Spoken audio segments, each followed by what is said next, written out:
You ever watch or play a particular franchise you're into and you notice that, yeah, that first entry was a banger. But oh, that second one. Number two was something else. It was revolutionary. True art. Then three is announced. You think to yourself, there's no way they can top number two. Then the third one comes out and it's like, that's it? That's the best they got? And then sometimes that's the best reaction you could have because most of the time it's like the third one comes out and it's a thing of, what the fuck was that? What were they thinking? Are they stupid? That was straight bullshit.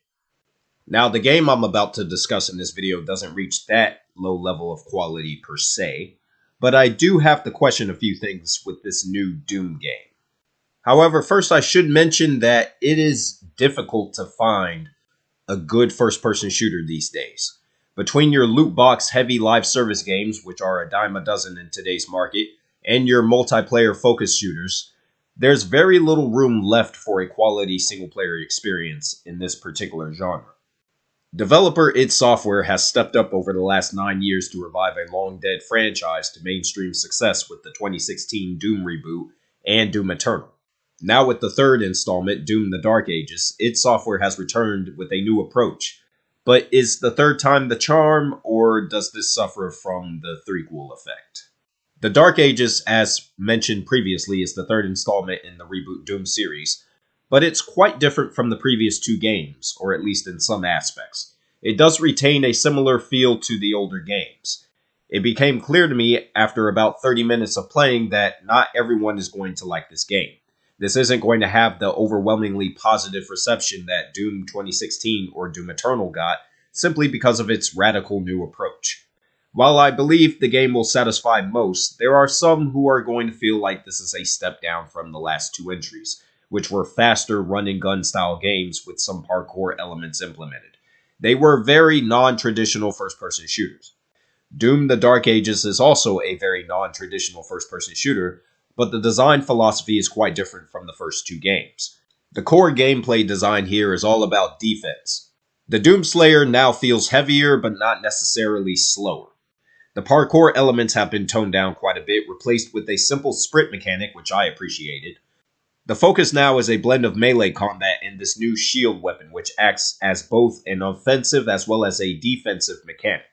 That's not the only noticeable change with the Dark Ages. At various stages in the game, roughly about 3 times each, you get to control a giant kaiju-style mech reminiscent of a Megazord from Power Rangers, or one of the similarly sized machinations from Pacific Rim. The mech can dodge attacks, which builds meter to execute special moves.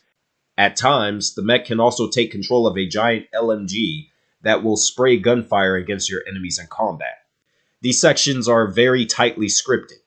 Not everyone will appreciate gameplay such as this, but I certainly appreciated the implementation of the mech, being a fan of the Armored Core series, and other similar sections from older games across a variety of franchises.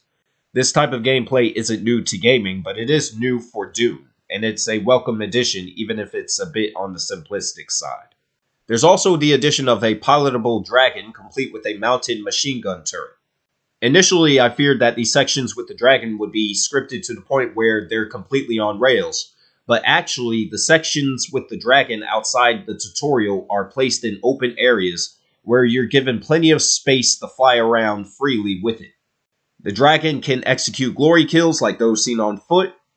The dragon can take on entire gunships where after you disable them, you can land via Star Wars Battlefront style with the dragon and venture through these ships in a mini stage to take them out from the inside before casually blowing your way out and landing back on your winged beast onto the next target. Now, these sections, while fun, are also noticeably lacking. They didn't use the dragon to its full potential. There is no dogfighting gameplay, which I'm baffled as to why that is, considering the dragon is extremely responsive in how it controls. You can chase around small ships here and there, which takes you on a small tour through the stage, but since the ships can't fight back, it seems kinda redundant. Not only that, but you can't call on your dragon to help you while you're on foot.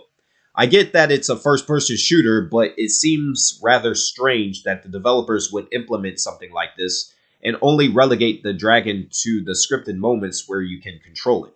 In any regard, like the mech, I liked the dragon stages, but felt that more could have been done with it. Regarding the gameplay, this is standard Doom just with a shield added in most respects. The weapons are creative, but the problem with them is that most of them you don't really need to use. They each have their own stages of development through upgrades, but some of them feel like an afterthought. A prime example of this would be the Skull Crusher Pulverizer, which looks cool and fits the hellish theme of Doom, but in practice is rather weak and limited in range.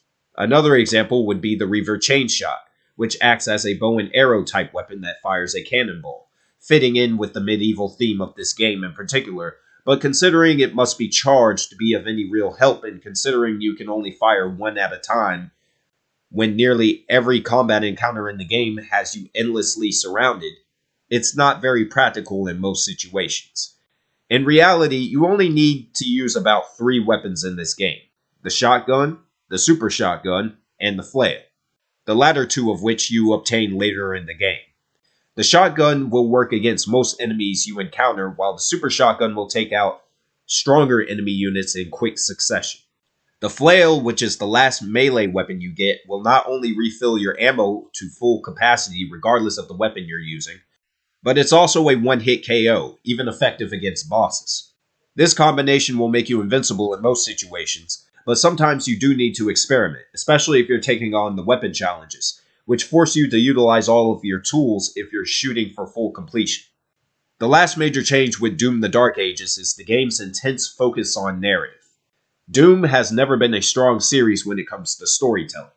However, due to the lack of a multiplayer component, id Software decided to direct their focus on telling a proper story. This one seemingly serving as a prequel of sorts to explain the origins of the Doomslayer.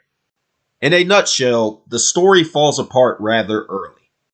The intrigue rapidly fades in the early stages, and the Doomslayer, despite that you get to see his face, and he does take his helmet off later in the game, is still a boring, lifeless character who is largely silent for almost the entire game. And despite the premise of the game's concept, you don't ever learn the character's true name or where he came from. It's almost as if this game was purposely marketed to sell a tagline, rather than to deliver something that does the series a favor. Look, I appreciate what the developers were trying to do here, but the simple fact is that this isn't Halo.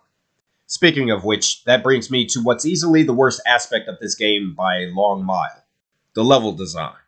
The art direction in Doom the Dark Ages is, in my view, the best and most versatile that the series has ever seen, as each stage has its own theme and feels distinct within of itself. The same cannot be said for the level design. For the most part, the moment-to-moment stages are fine, but the real problem lies within these strange semi-open world levels, which is just one giant map that you can venture through. This was such a jarring decision from the developers that I was actively questioning why they even bothered going this direction. I recall Killzone Shadowfall making a similar mistake more than a decade ago.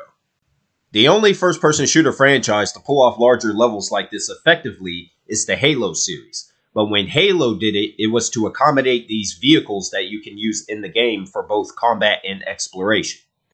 Doom the Dark Ages has no such on-foot vehicles, and the vehicles it does have, with the mech and the dragon, are rarely used throughout the campaign. I'm not understanding what the point was behind designing stages that are this big. It's literally just a bunch of empty space that exists for no rhyme or reason. A terrible choice from the development team. Through and through. Lastly, this game is fun for a while, but you can achieve 100% completion within around 30 hours, or less depending on a variety of circumstances.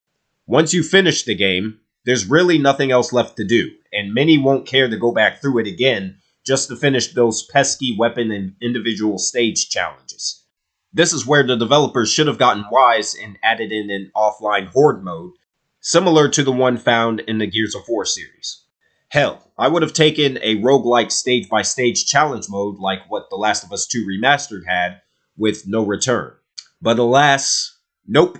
There's nothing here for you once this thing is finished, and it's rather disappointing to say the least. When looking at the game as a whole, Doom the Dark Ages is a good game, but it falls short of its full potential.